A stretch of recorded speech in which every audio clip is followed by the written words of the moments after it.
अस्सलाम वालेकुम स्टूडेंट्स। आज हम टेंस करेंगे फ्यूचर परफेक्ट टेंस। ये जो टेंसेस की सीरीज हमारी चल रही है उसमें हम प्रेजेंट और पास्ट दोनों के टेंसेस कर चुके हैं। अब हमने फ्यूचर टेंस शुरू किया हुआ है और इसका भी आज तीसरा टेंस है हमारा फ्यूचर परफेक्ट टेंस, जिसे उर्दू में कहते हैं फेले मुस्तकबिल मुकम्मल। ये फेल जो है इस जमाने में मुस्तकबिल में कोई काम जो है उसने कंप्लीट होना होता है, लेकिन किसी दूसरे काम से पहले। तो इसकी जो उर्दू सेंटेंसेस होते हैं उनके आखिर में चुका होगा, चुकी होगी, चुके होंगे आता है। चुका होगा, चुकी होगी, चुके होंगे। इसके एक्टिवाइज सेंटेंसेस में एक्टिवाइज जैसे कि आपको पहले हर लेसन में बताया गया कि एक्टिवाइज वो सेंटेंसेस होते हैं जिनमें सब्जेक्ट मौजूद होता है। सब्जेक्ट यानी फाइल जो कोई एक्शन परफॉर्म करता है। तो इसके एक्टिवाइज सेंटेंसेस में third form of verb, fail की तीसरी हालत, वर्ब की तीसरी हालत और विल, शैल और हैव का इस्तेमाल किया जाता है। एक्टिव वॉइस में third form of verb, will और शैल दोनों में से कोई एक और हैव का इस्तेमाल किया जाता है। फॉर एग्जाम्पल, वो जा चुका होगा, वो जा चुका होगा। He will have gone, he will have gone, he will have gone, वो जा चुका होगा। मैं अपना काम खत्म कर चुका हूंगा। I shall have finished my work, मैं अपना काम खत्म कर चुका हूंगा। I shall have finished my work। आई और वी के साथ मैंने आपको बताया था कि ग्रामेटिकली शैल का इस्तेमाल किया जाता है।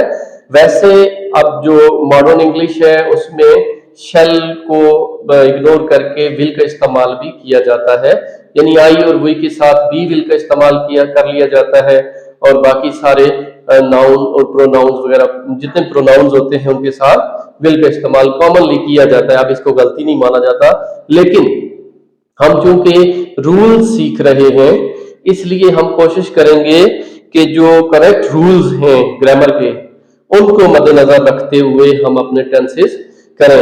और टेंसेस जो ये आप टेंसेस कर रहे हैं इसमें एक्टिव और पैसिव दोनों पार्ट आपको करवाए जा रहे हैं और ये मेथड आपको बहुत कम ही मिलेगा कहीं, तो इसलिए दिलचस्पी भी लें और साथ दोनों एक्टिव और पैसिव दोनों को अच्छे अंदाज से सीखने की कोशिश करें ताकि आपको ये अच्छे तरीके से काम आ सके। तो एक्टिव वॉइस में फ्यूचर परफेक्ट टेंस, फेले मुस्तकबिल मुकम्मल, इसमें एक्टिव वॉइस में third form of verb, will और शैल और हैव का इस्तेमाल किया जाता है। जैसे वो जा चुका होगा, ही विल हैव गॉन, मैं अपना काम कर चुका होऊंगा, I shall have finished my work. इसके नेगेटिव सेंटेंसेस में हम क्या करते हैं जी, वो जा नहीं चुका होगा, he will not have gone, he will not have gone। आप यहां गौर करें कि हमने will और have के दरमियान नॉट लगाया है। अगर यहां shall आता, मैं जा नहीं चुका होऊंगा, I shall not have gone, तो will या shall और have के दरमियान नॉट लगाते हैं नेगेटिव सेंटेंसेस में। इसके इंट्रोगेटिव सेंटेंसेस में जब हमने किसी क्वेश्चन का आंसर हाँ या ना में करना होता है तो उस सूरत में क्या करते हैं, सिंपल इंट्रोगेटिव सेंटेंसेस में जैसे क्या वो जा चुका है, तो हम जो अपना हेल्पिंग वर्ब होता है ये हमारी हेल्पिंग वर्ब है, तो इसे शुरू में लिखेंगे क्या वो जा चुका है, विल सबसे पहले आ गया, विल ही हैव गॉन, क्या वो जा चुका है और क्वेश्चन मार्क डाल देंगे। उसके बाद अगर कोई सवालिया लफ्ज आ जाए किसी सेंटेंस में, कब, क्यों, कहां, कैसे, तो फिर सबसे पहले उसे ट्रांसलेट किया जाता है। जैसे वो क्यों जा चुका होगा, वाई। सबसे पहले हमने ये क्वेश्चन वर्ड जो WH फैमिली से लिया है, वाई, इसको लिखा। उसके बाद हम जो सिंपल इंट्रोगेटिव सेंटेंस में जो स्ट्रक्चर है उसी को यहां नीचे ले आते हैं। Why will, why will, why. देखो क्वेश्चन वर्ड के फौरन बाद हमने इस हेल्पिंग वर्ब को लिया है। Why will he have gone, why will he have gone. तो ये इसका एक्टिव वॉइस पार्ट, जिसमें हमने क्या किया है, third form of verb use की है, विल और शैल का इस्तेमाल किया, हैव का इस्तेमाल किया। और पॉजिटिव सेंटेंसेस में हमने मसलन जैसे वो जा चुका होगा, ही विल हैव गॉन, मैं अपना काम खत्म कर चुका हूंगा, I shall have finished my work.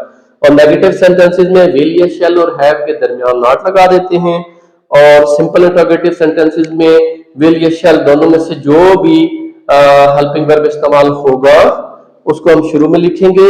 और अगर कोई सवालिया लफ्ज आ जाता है तो फिर सबसे पहले सवालिया लफ्ज को, उसके बाद जो सिंपल इंट्रोगेटिव सेंटेंस का स्ट्रक्चर होता है वही स्ट्रक्चर यूज किया जाता है। तो एक्टिव वॉइस पार्ट हमारा कंप्लीट हो गया। अब हम अपना पैसिव वॉइस करते हैं इसी टेंस का। अब ये टेंस जो परफेक्ट टेंसेस होते हैं इनमें एक्टिव में भी थर्ड फॉर्म यूज करते हैं और पैसिव में भी थर्ड फॉर्म यूज करते हैं। और सिर्फ एक एक्स्ट्रा वर्ड हमने इस्तेमाल करना है जिससे ये सेंटेंसेस हम पैसिव सेंटेंसेस बना सकेंगे। अभी हम देखते हैं कि पैसिव सेंटेंसेस कैसे बनाते हैं, उसका स्ट्रक्चर क्या है।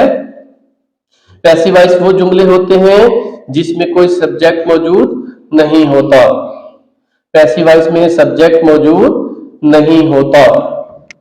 तो हम देखते हैं कि इस टेंस के हम पैसिव सेंटेंसेस बिल्ड करके देखते हैं जी, बनाते हैं पैसिव सेंटेंसेस जिसमें सब्जेक्ट मौजूद नहीं होता। तो ये मेथड मैंने इसीलिए ये इस मेथड से टेंस करवा रहा हूं ताकि आप लोगों को आसानी हो दोनों टाइप के सेंटेंसेस बनाने में।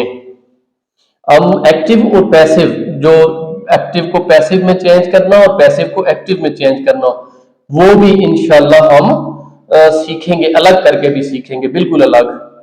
तो ये इंशाल्लाह आप इस तरतीब से जब ये कर रहे हैं तो एक लेसन ऐसा भी होगा जिसमें मैं आपको एक ही लेसन में पूरे 12 के 12 टेंसेस करवा दूंगा। लेकिन वो शॉर्टकट जो है वो मुझे एज अ टीचर मुझे ये चीज पसंद नहीं है। तो आप लोग जब भी कोई चीज सीखें तो उसको मुकम्मल तौर पर उसके जितने रूल्स होते हैं उनके साथ सही तरह से सीखें। अब ये एक्टिव वॉइस इसको हम यहां ही रहने देते हैं, साथ ही हम पैसिव करते हैं ताकि हमें आसानी हो जाए इनकी कंपैरिजन में भी। अब पैसिव, पैसिव में क्या होता है जी, पैसिव वॉइस, पैसिव वॉइस जिसे फेले मजहूल कहते हैं, ऐसे जुमले जिनमें सब्जेक्ट मौजूद नहीं होता। बिल्कुल उसी तरह third form of verb, third form of verb ये तो हमने एक्टिव में भी की है बिल्कुल, और इसके साथ विल और शैल ये हमने एक्टिव में भी किए हैं, परफेक्ट टेंस के, फ्यूचर परफेक्ट टेंस के एक्टिव में ये चीजें हमने एक्टिव में भी इस्तेमाल की, ऊपर पैसिव में भी यही। और इसके साथ है ये भी हमने एक्टिव में इस्तेमाल किया है। अब जो एक्स्ट्रा वर्ड है जो हम पैसिव सेंटेंसेस में एक एक्स्ट्रा वर्ड यूज करेंगे वो होगा जी बीन। ये वो एक्स्ट्रा लफ्ज है जो हम यूज करेंगे। एक्स्ट्रा मुराद ये कि बिल्कुल एक्स्ट्रा नहीं है, इनमें ये जो हमने एक्टिव में यूज किए हैं इनके अलावा ये एक लफ्ज है जो हम पैसिव में यूज करेंगे। मिसाल के तौर पर मुझे बुलाया जा चुका होगा, मुझे बुलाया जा चुका होगा, मुझे बुलाया जा चुका होगा।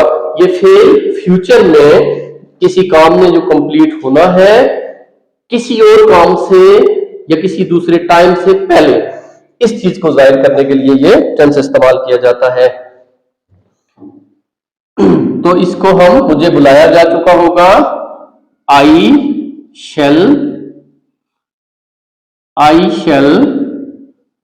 Have been called, I shall have been called.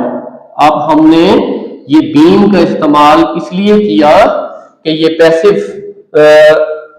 Sentence है, मुझे बुलाया जा चुका होगा।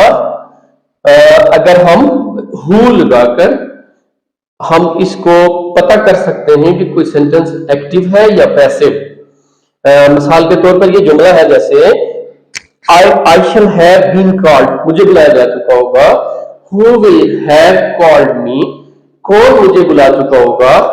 तो हम इस जुमले में देखते हैं कि मौजूद नहीं है, सब्जेक्ट मौजूद नहीं है, वो जो हमें बुला चुका होगा उसके बारे में हमें मालूम नहीं है, तो इसलिए ये पैसिव जुमला है। अब इसके नेगेटिव सेंटेंसेस में क्या करते हैं, अब इसका अगर हम नेगेटिव बनाएंगे तो हम क्या करेंगे जी, I shall not have been called. अब ये शैल और हैव के दरमियान ही नॉट लगेगा। मिसाल के तौर पर नेगेटिव में I shall not have been called, I shall not have been called, मुझे बुलाया नहीं जा चुका होगा। और इसके इंट्रोगेटिव सेंटेंसेस में बिल्कुल जैसे हमने एक्टिव वॉइस में किया है वही तरीका होगा, शैल या विल दोनों आएंगे। जैसे इस जुमले में शैल आया है तो हम इसको सिंपल इंट्रोगेटिव सेंटेंस में शुरू में लिख देंगे कैसे, शैल आई।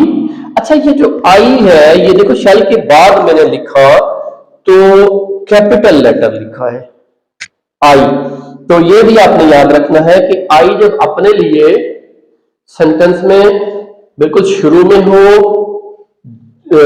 शुरू में नहीं, अगर बिल्कुल दरमियान में भी हो तो भी कैपिटल लिखना होता है। आई जब अपने लिए आई लफ्ज इस्तेमाल करते हैं तो शैल आई इसलिए ये कैपिटल लिखा है, इसका ये एक रूल है कि हमने इसे कैपिटल लिखना है। Shall I have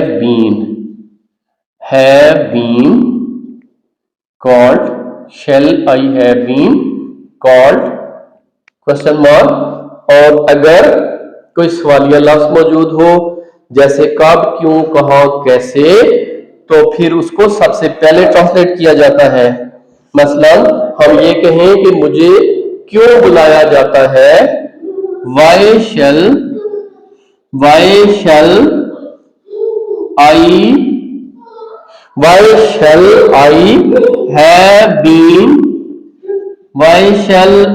have been called, मुझे क्यों बुलाया जा चुका होगा। इस तरह ये हमारा जो टेंस है फ्यूचर परफेक्ट टेंस ये कंप्लीट हो गया।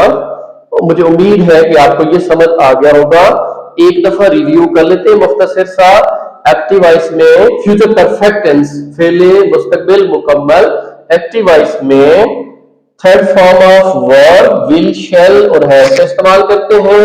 और पैसिव में जो पैसिव सेंटेंसेस होते हैं ऐसे जुमले जिनमें सब्जेक्ट मौजूद नहीं होता, उनमें third form of verb will और शैल, हैव और उसके साथ साथ बीन का इस्तेमाल भी किया जाता है।